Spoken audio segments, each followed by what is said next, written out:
di dalam kitab Ihya membongkar habis-habisan tentang arogansi Bani Alawi. Assalamualaikum warahmatullahi wabarakatuh. Bismillahirrahmanirrahim. Alhamdulillahirabbil alamin. Allahumma shalli ala sayyidina Muhammadin wa ala ali sayyidina Muhammad. Allahumma arinal haqqa haqqan warzuqna ittiba'ah wa arinal batila batilan warzuqna ijtinabah. Semoga kita dijadikan oleh Allah Subhanahu wa taala termasuk golongan yang ketika melihat suatu kebenaran maka mau menerimanya dan jujur dengan tawadhu menerima kebenaran tersebut. Ya, karena banyak di sana, di luar sana itu orang yang ketika sudah melihat kebenaran namun tidak mau menerima kebenaran tersebut ya. Kemudian Al-Fakir ingin mengajak, mari kita doakan saudara-saudara kita yang ada di Palestina yang sedang diuji oleh Allah Subhanahu wa taala. Semoga Allah menangkan perjuangan mereka, semoga Allah kuatkan mereka, semoga Allah hancurkan Zionis Israel ya. Amin ya rabbal alamin. Saya mengikuti kritikan para YouTuber Aswaja terhadap konten daripada Kiai Haji Dawam Mu'alim ya. Kiai Haji Dawam Mu'alim rahimahullah wa hafizahullah yang saya hormati sekali, beliau itu menyerang Ba'alawi dengan mengatasnamakan Imam Ghazali dalam kitabnya Ihya Ulumuddin. Namun saya ingin membahas dengan perspektif yang berbeda ya, ketika mereka seperti Gus Zaka dan seterusnya mengkritik dalam sisi baca kitab. Memang banyak kitab, baca kitabnya ada beberapa yang keliru ya. Saya ingin mengkritisi dalam sisi yang lain, yaitu dalam sisi saya ingin membongkar sisi bahwa beliau Kiai Haji Dawam Mu'alim hafizahullah itu melakukan framing ya. Ya, menurut saya framing di situ cukup licik ya. Ya, seakan-akan Imam Ghazali itu seorang yang di situ membahas secara detail, kemudian betul-betul menjelaskan tentang kejelekan atau kebejatan khusus Ba'alawi, membahas secara dalam dan seterusnya. Karena memang narasi daripada Kiai Dawam begitu. Imam Ghazali membongkar habis-habisan gitu ya bahasanya. Jadi seakan memang betul Imam Ghazali itu seperti gengnya Kiai Maduddin dan seterusnya yang fokus atau memang serius dalam menjelek-jelekan atau mengkritik daripada Ba'alawi, kemudian membatalkan nasabnya.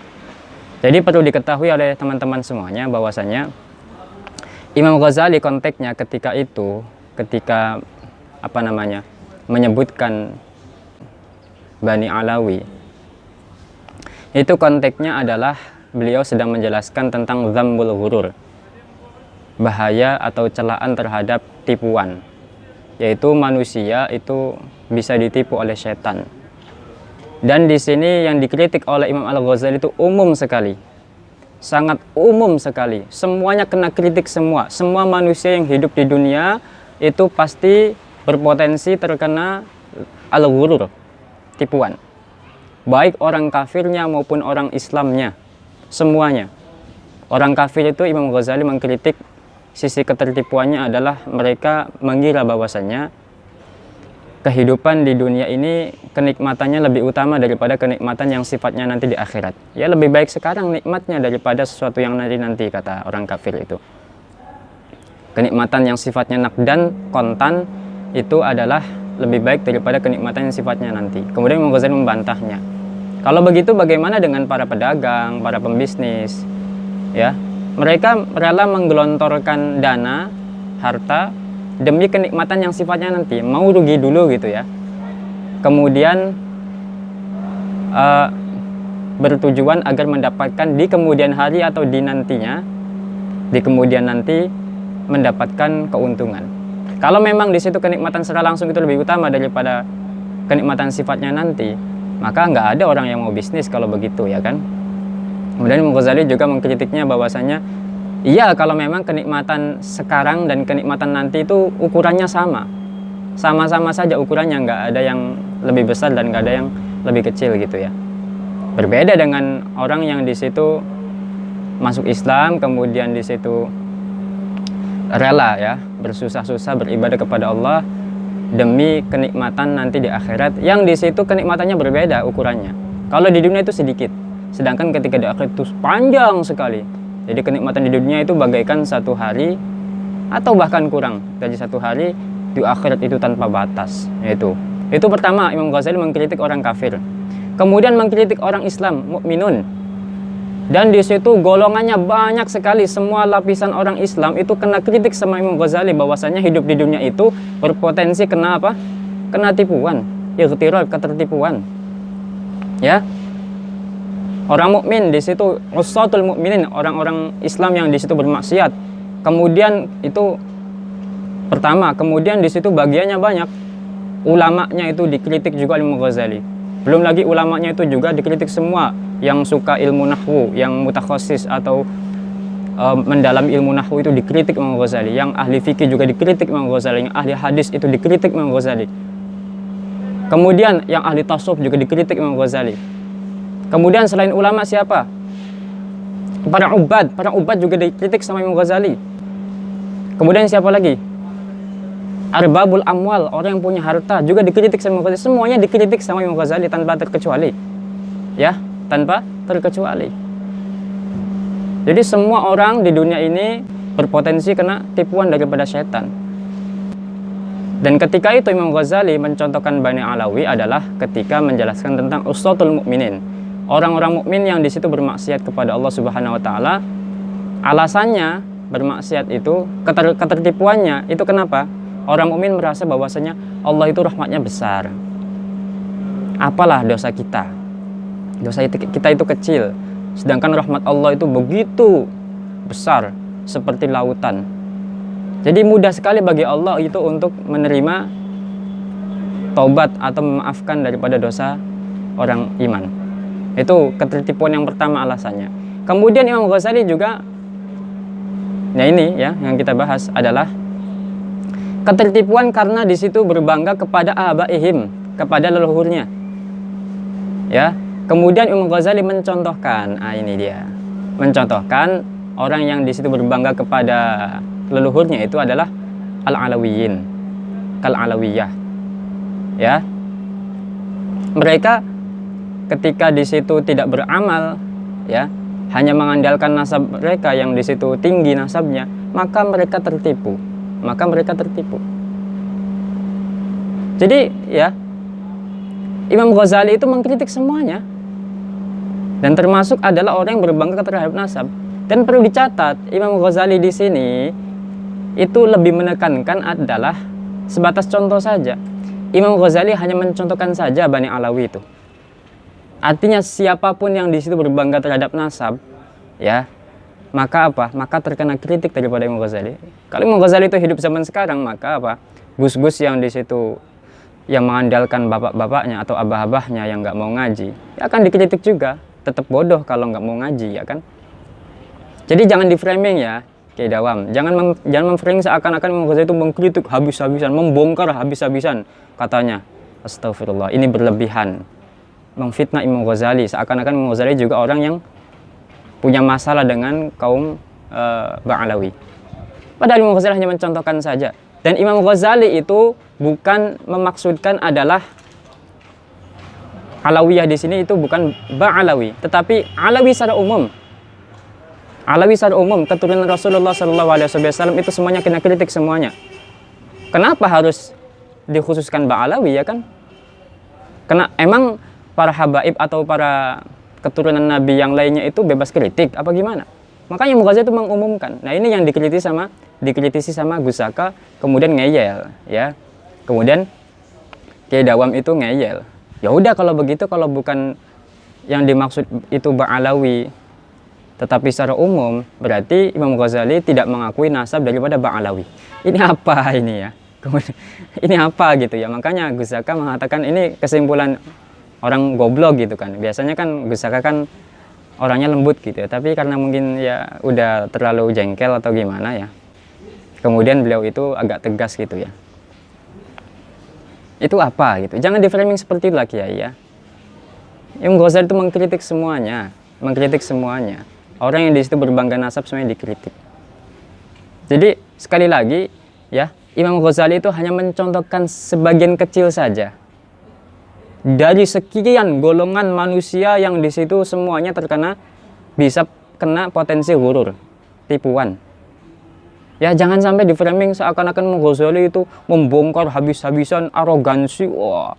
Padahal Imam Ghazali hanya menyebutkan nama yaitu Alawiyah, kemudian setelah itu udah nggak terlalu disebutkan jelek-jelekannya, nggak ada. Mereka hanya mengandalkan bapak-bapaknya. Kemudian Imam Ghazali itu beristishhad ya, mengambil ayat putra daripada Nabi Nuh alaihissalam, yaitu tidak mau nurut kepada abahnya, akhirnya fakana minal mughraqin, maka Kan'an itu orang yang celaka, yaitu ditenggelamkan. Jadi begitu ya. Jadi jangan sampai memframing seakan-akan Imam Ghazali membongkar secara habis-habisan. Ya Allah, itu fitnah ya, fitnah kepada Imam Ghazali, fitnah kepada Imam Al-Ghazali radhiyallahu anhu ardah.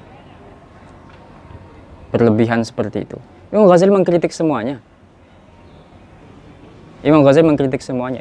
Semua golongan, semuanya tanpa terkecuali, orang mukmin, orang kafir. Adapun Bani Alawi hanya contoh kecil saja, sebagiannya saja.